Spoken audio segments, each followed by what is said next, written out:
نحمدہ و نصلی علی رسولہ الکریم اما بعد فاعوذ باللہ من الشیطان الرجیم بسم اللہ الرحمن الرحیم۔ ناظرین اکرام، جمشید ملی آج 12ویں پارے کا خلاصہ لیے آپ کی خدمت میں حاضر ہے۔ ناظرین اکرام، آج 12واں روزہ ہے اور 11ویں روزے سے یعنی کل سے دوسرا عشرہ مغفرت شروع ہو چکا ہے، تو ہماری کوشش ہونی چاہیے کہ ہم اس میں زیادہ سے زیادہ استغفار کریں۔ تو ناظرین اکرام، 12ویں پارے کا آغاز سورہ ہود سے ہوتا ہے۔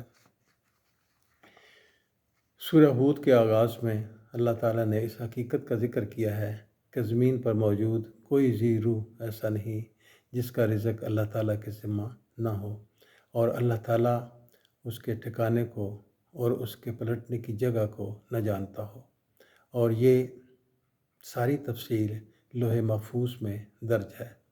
اس بارے میں اللہ تعالیٰ نے ان اقوام کا ذکر کیا جو اپنی نافرمانیوں کی وجہ سے اللہ تعالیٰ کے غضب کا نشانہ بنی۔ حضرت نوح علیہ السلام کی قوم بتوں کی پوجا کرتی تھی۔ اللہ تعالیٰ کے نبی نوح علیہ السلام نے اپنی قوم کو شرک سے باز رہنے کی تلقین کی، مگر انہوں نے جناب نوح علیہ السلام کا شدید مذاق اڑایا۔ اللہ تعالیٰ نے جناب نوح علیہ السلام کی مدد فرمائی، آسمان اور زمین سے بارش کی شکل میں سیلاب جاری کر دیا، جس کی زد میں جناب نوح علیہ السلام کے بیٹے اور اقربا سمیت تمام نافرمان لوگ آ گئے۔ اس کے بعد اللہ تعالیٰ نے قوم عاد کا ذکر کیا کہ قوم عاد بھی قوم نوح کی طرح شرک کی بیماری میں مبتلا تھی۔ جناب ہود علیہ السلام ان کو اللہ تعالیٰ کی توحید کی دعوت دیتے رہے، لیکن انہوں نے جناب ہود کی ایک نہ سنی۔ قوم عاد کو اپنی طاقت پر گھمنڈ تھا۔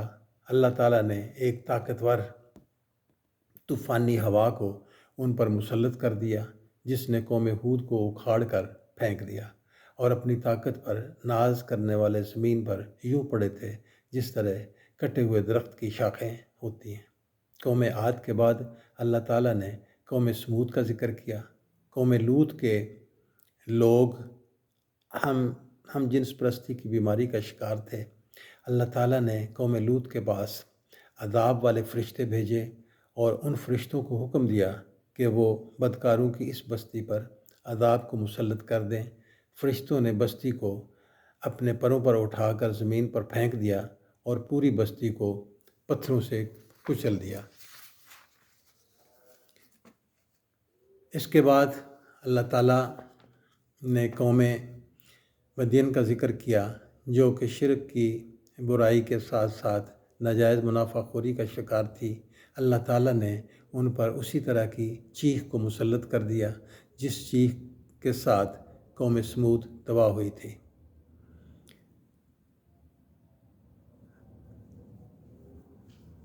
سورہ ہود کے بعد سورہ یوسف ہے۔ سورہ یوسف میں اللہ تعالیٰ نے جناب یوسف علیہ السلام کے واقعہ کو بیان کیا ہے۔ جناب یوسف علیہ السلام نے بچپن میں ایک خواب دیکھا کہ 11 ستارے، سورج اور چاند ان کو سجدہ کر رہے ہیں۔ انہوں نے اپنے والد گرامی جناب یعقوب علیہ السلام سے اپنا یہ خواب بیان کیا، تو جناب یعقوب علیہ السلام نے فرمایا کہ اے بیٹے، آپ نے اپنا خواب اپنے بھائیوں کو بیان نہیں کرنا، اس لیے کہ وہ سننے کے بعد حسد کا شکار ہو جائیں گے۔ ادھر یہ معاملہ ہو رہا تھا، ادھر جناب یوسف علیہ السلام کے ستیلے بھائی آپس میں مشورہ کر رہے تھے کہ ہم جوان ہیں، لیکن بابا یعقوب جناب یوسف ہی سے پیار کرتے ہیں، کیوں نہ کسی بہانے سے بھائی یوسف کو بابا سے علیحدہ کر دیا جائے تاکہ ہم ان کے منظور نظر بن سکیں۔ بھائی اکٹھے ہو کر جناب یعقوب علیہ السلام کے پاس آئے اور کہا کہ آپ بھائی یوسف کو کیوں ہمارے ساتھ روانہ نہیں کرتے، وہ ہمارے ساتھ جنگل کی طرف جائے اور ہم ان کے ساتھ کھیل لیں گے۔ جناب یعقوب علیہ السلام نے کہا، مجھے ڈر ہے کہ کہیں تم اپنے کاموں میں مصروف ہو جاؤ اور کوئی بھیڑیا اس کو نہ کھا جائے۔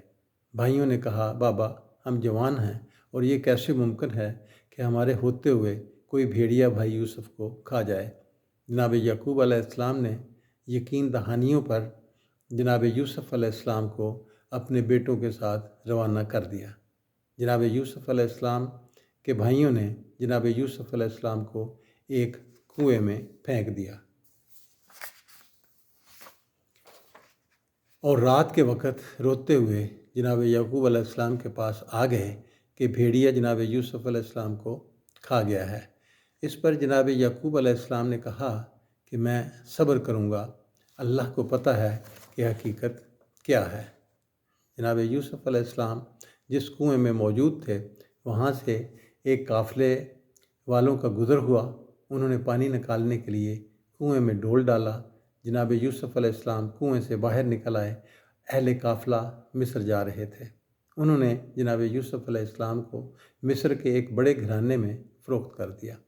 جناب یوسف علیہ السلام کی خوبصورتی اور وجاہت کو دیکھ کر اس گھرانے کے مالک نے اپنی اہلیہ کو کہا کہ جناب یوسف علیہ السلام کو اپنا بیٹا بنا لیں گے، امید ہے کہ یہ ہمیں فائدہ پہنچائیں گے۔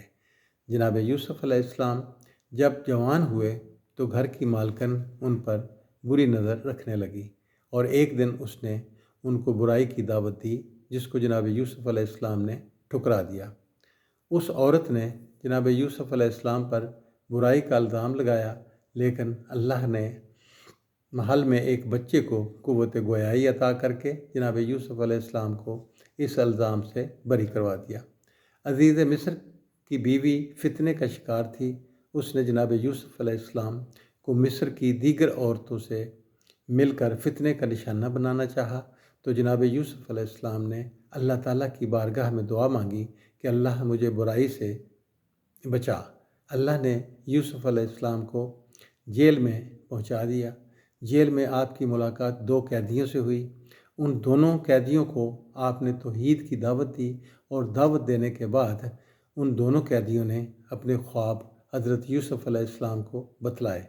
ایک قیدی نے خواب دیکھا کہ وہ انگوروں کو نچوڑ رہا ہے، جبکہ دوسرے قیدی کو خواب آیا کہ اس کے سر پر روٹیاں ہیں جس سے پرندے کھانا کھا رہے ہیں۔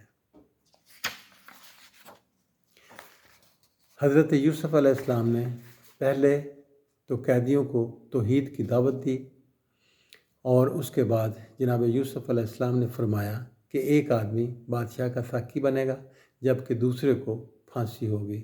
جس آدمی نے بادشاہ کا ساقی بننا تھا اس کو جناب یوسف علیہ السلام نے کہا کہ بادشاہ کو بتلانا کہ جیل میں ایک بے گناہ قیدی پڑا ہے، لیکن آزاد ہونے والا قیدی یہ بات بھول گیا اور جناب یوسف علیہ السلام کئی برس تک جیل میں قید رہے۔